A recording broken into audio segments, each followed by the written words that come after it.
The story begins in the future, when, due to a blasting explosion on the sun's surface, the Earth's ozone layer was completely destroyed, and the survival of any creature on Earth became almost impossible. This explosion is called the solar flare now. The situation was so bad that if anyone walked in the direct sun, they would start burning. 15 years after this incident, we see an engineer named Finch who, with his robot partner Dewey, was searching for something to eat outside.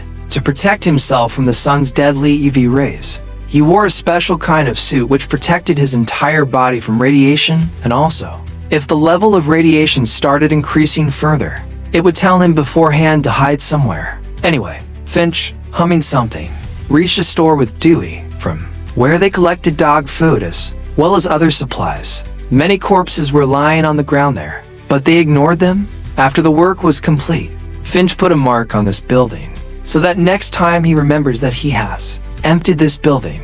After this, he got into a truck and with the help of a map, reached an abandoned city which was covered with sand on all sides. There was no sign of a human there.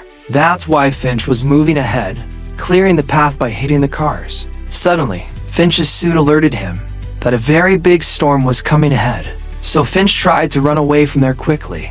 In this haste, he collided with some cars and managed to escape from this city just in time. In a short while, he reached his underground lab. Actually, this place previously belonged to the same space energy company where he used to work. Anyway, the storm was still moving towards him very quickly, but Finch dragged Dewey and reached the building, and thus his life was narrowly saved. Finally, after being safe, Finch cleaned his suit and Dewey properly. Then when he himself was taking a bath, he started coughing loudly. It is then revealed that due to the dangerous radiation, he is going to die in a short time.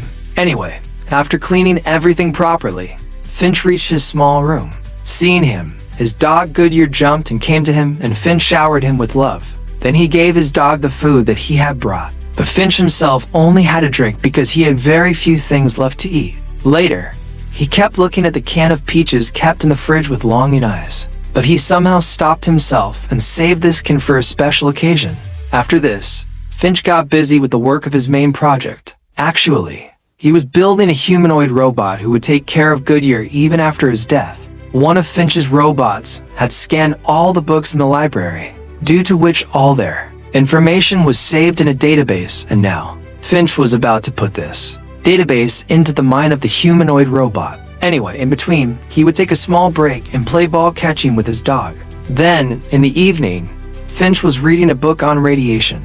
So he became quite sad because he realized that he didn't have much time left now. That's why instead of sleeping, he continued working on his robot. He had almost made the head, but only the eyes were missing. That's why he took out Dewey's eyes and said that I will put new eyes on you later. But as soon as he activated his robot, it could not speak.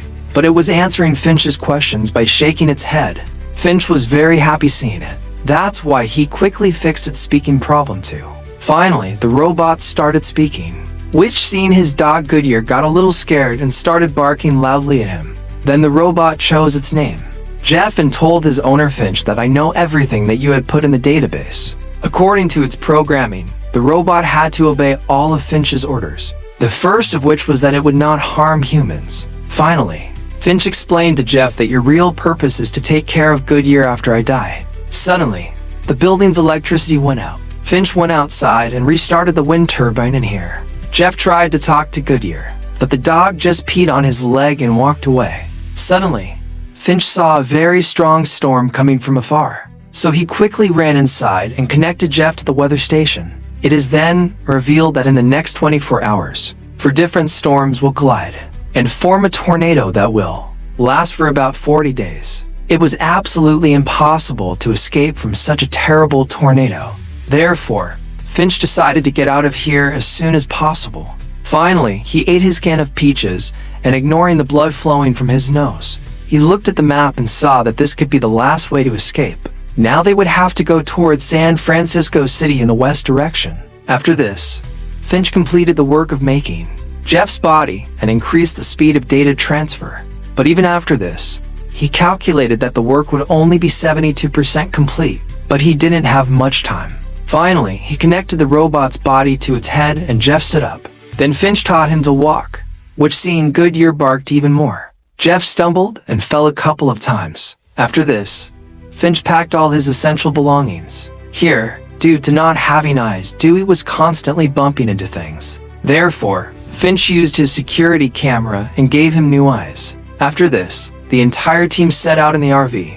On the way, they saw that all the areas around them had turned into a desert. Then Finch told them about Earth's golden days when there used to be beautiful flowers and animals here. Suddenly, he saw that a screw in Jeff's head was loose. That's why when they reached a new city, Finch stopped at a place and repaired it. When Finch was working, Jeff looked at his postcard collection. Finch used to keep the San Francisco postcard especially safe because it was sent to him by someone close to him. Then Jeff said that I really like the Sydney postcard and he wants to go there, but it is not possible to go there without an airplane. So finally he said that it's okay. San Francisco is good too. We'll roam around there. Finally, after the repair was complete, Finch said that now he would go out to find something to eat. But when Dewey came to know that this time Finch was taking Jeff with him instead of him, he became very sad hearing this. Anyway, when they went out on the road, Finch told Jeff about collecting supplies and finally roaming around. They reached a movie theater. Its door was tied with a thick chain, but Jeff easily tore off this door with his strength. Then going inside, Jeff saw himself in the mirror for the first time, so he was very happy. There, Finch found a bag of popcorn. He went outside and showed Jeff that the sun's rays are so strong that all the popcorn got roasted on its own in a few moments. But at the same time, they saw that the storm was rapidly moving towards them. Now they immediately got into the RV and fled from the city, but the storm was about to engulf them. Now their last resort was to find a safe place. Then Finch tied the RV with ropes with the help of Jeff so that the storm doesn't blow it away. Finch had become quite weak from his illness. That's why he got tired quickly. Then Jeff sent him back into the RV, and he himself worked hard and completed the task. Inside, Finch sent Goodyear into a cabinet and then quickly covered all the windows and called out to Jeff. As soon as Jeff tied the last rope, the storm reached their RV, but Jeff also got inside just in time. As the storm hit, the RV started shaking violently. Finch and Jeff were staying inside a little scared. Outside, all the ropes started breaking one by one and finally only one rope was left. The RV kept shaking for a long time and finally the storm passed, after which they all came out of the RV. Finch saw that finally only the rope remained which Jeff had tied with all his might. Anyway, the storm had also damaged one of their tires. So Jeff lifted the RV with his hands so that Finch could easily change the tire. Then the whole team rested after spending the night there. The next morning, they opened the solar panels and set off again on their way. Later, Jeff also started barking at Goodyear because he thought that he might learn the dog's language. But Finch explained to him that don't worry. With time, Goodyear will learn to trust you. Later, when they were on the way, Jeff asked him that what exactly is trust, but Finch didn't understand how to explain it to him. Then he told Jeff a story. When he was in his first job, no one was working properly on his project. Then Finch alone solved all the software problems. But when it came to giving credit, he gave the name of the whole team, saying that everyone did this work together. In this way, he won everyone's trust. But Jeff didn't understand the story much. But at the same time, Finch started coughing very loudly. Then they stopped at a restaurant to take a break. He parked the RV in the shade at the entrance and ran into the restaurant without wearing his suit. But then he saw that there was blood in my cough. Suddenly, he heard the sounds of Goodyear barking. So he saw that Goodyear was not willing to come out with Jeff. Then Finch himself grabbed his leash and brought him into the restaurant and told Jeff to guard the RV. Here, Finch was playing with Goodyear, and there Jeff sat in the driving seat, turned on the songs, and then tried to drive the RV, but then it collided with a car. Hearing its noise, Finch immediately ran outside. Seeing him, Goodyear also came after him. He was about to step into the sun's rays when Finch stopped him just in time. Now Finch scolded Jeff and told him to park the RV back very carefully. But this time the car collided with the restaurant. Then Finch, filled with anger, put his hand forward in the sun and showed Jeff to look carefully how badly it burns. He started shouting at Jeff in anger that Goodyear could have died because of one of your mistakes. Act very thoughtfully. Your real focus should only be on Goodyear. Anyway, later when they set out towards their destination, Finch saw that Jeff was quite sad, so he thought that I myself will teach Jeff to drive. At first, Jeff had some difficulty and he kept bumping here and there, but soon he understood the technique and started driving comfortably. Finally, when night fell, they stopped at a place and watched the beautiful northern lights together. Now the Earth's ozone layer was gone, so they were clearly visible very easily. Jeff asked that if the sun is such a problem, why don't they travel at night? So Finch told that people are wandering everywhere. There are many hungry people who only attack by hiding in the shadows. Then the next morning, Jeff heard Goodyear barking, so he ran to Finch. Finch was vomiting and trembling badly. Jeff took good care of him and then told him to rest. Now he himself started driving and soon reached a new city. Then Jeff told Goodyear to stay with Finch, and he himself took Dewey and went out to find something to eat. First they entered a hospital but didn't find much there. Jeff told Dewey to stop at the door and he himself went up the stairs. But neither of them saw that someone was watching them from the darkness. Here, Jeff found some medicines and a jacket which he wore. Then he found a cabinet which had a lot of necessary things. Downstairs, Dewey also found some food, but as soon as he moved towards it, he got caught in a trap and was destroyed. There, when Finch opened his eyes, he saw that his robots were not present. He realized that he was in trouble. That's why even in a state of weakness, he wore his suit and went out. In a few moments, he reached Dewey. Finch could not bear to see his such bad condition. That's why he turned off Dewey's power button. At that moment, he heard someone coming, so he got ready to attack. But it was none other than Jeff. Finch scolded him a lot because Jeff did not pay attention that a trap was laid here. Suddenly, they heard a noise nearby, so they immediately started running. Then on the stairs, Finch started coughing badly and fell to his knees. But those sounds were coming closer to them quickly. So Jeff picked up Finch and both immediately came out of the building. Then they quickly reached the RV and immediately fled from there. A few hours later, when night fell, Finch finally noticed that someone was following them in a car. Jeff had night vision and could drive in the dark. That's why he turned off all the car's lights. But still that car was behind them. Then they tried to increase the speed, but then Finch's eyes fell on the underpass ahead. So he turned the steering wheel just in time and drove the RV off the road. Jeff explained to Finch that the RV's height is more than the underpass. We will get stuck there. But Finch kept driving the RV in panic so that he could hide it under the underpass. Anyway, Jeff's words proved to be completely correct. But now due to hitting the underpass, the solar panels on the roof of the RV got damaged. Now that they were damaged anyway, Jeff pushed with all his might and completely hid the RV under the underpass. Now they were all very scared and started waiting for the car behind to pass. Then Jeff saw that Finch also keeps a gun to protect himself. Fortunately, that car left and Finch came out and saw the damage to the RV. He started cursing himself that now I cannot even repair it. He understood that now we will not be able to reach San Francisco in this condition. Then Jeff tried to encourage him, but Finch lost his temper in anger. He started shouting at him. But Jeff did not lose heart and went into the RV and said that I have complete faith in you. You will do something. Then Finch told him a story once again. In the beginning, after the explosion of the solar flare, people were just learning to live with new ways. Then Finch reached a supermarket and found a bag of noodles. But then he saw a mother and daughter whose cart was full of things. There was a gun in the girl's hands and her mother was repeatedly telling her that if anyone is seen, shoot them.